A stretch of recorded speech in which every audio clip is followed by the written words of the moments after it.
Hello, beautiful people.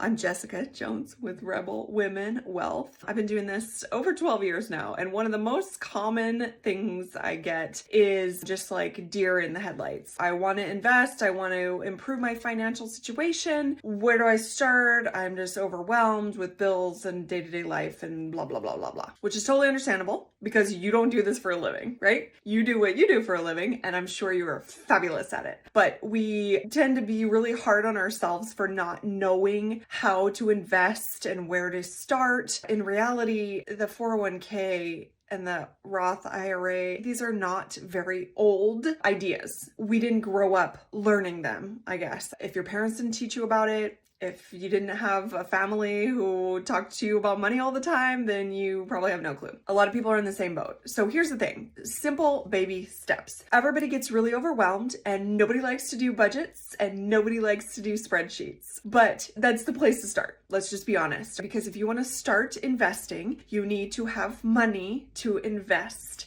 And you need to know where that money's coming from and how much is sustainable for you to be able to invest and save. Bottom line is how much you can do on a monthly basis. The easiest way to do that is to take a look at your bank statements, your credit card statements, sit down, have a glass of wine or a cup of coffee, depending on whatever time of day it is, and take a look at like your past 6 months of expenses, where your money's going, how much is coming in. And obviously, if you have a partner or a spouse, it's a good idea to get them involved, especially if you're sharing the bills. You need to go line by line. You need to really take a look at this. The more involved we are in it and the more aware of where our money is coming from and going to, then the more confidence you will have. I promise you, I know it feels overwhelming, but if you can just get a handle on just your inflow and your outflow, then you can figure out how much money I need for all bills. Just make a list. Try not to be too judgy about it. Just like look at it with curiosity, but that'll give you an idea of how much expendable,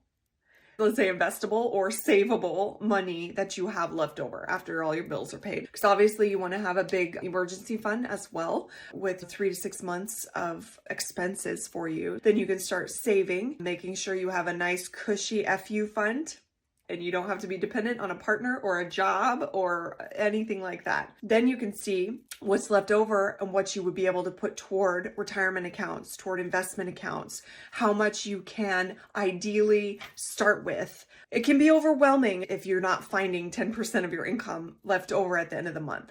The point is to start somewhere. It doesn't even matter. It does not matter. If you start with $20 a month, $50 a month and go up from there, it will give you so much more confidence. Even if you can only do maybe 1% or 2% starting out, then maybe the next year you can go up to 3%, and it'll really help you build momentum and confidence. Trust me, you have everything in you to improve your financial situation. You don't need an advisor if you don't want one. Everybody can do it for themselves. If you want an advisor, wonderful. If you want to do it yourself, wonderful. It's totally up to you. You can do it. I know you can. You just got to start somewhere, and this is the best way to start it. You guys got this. Have a great day.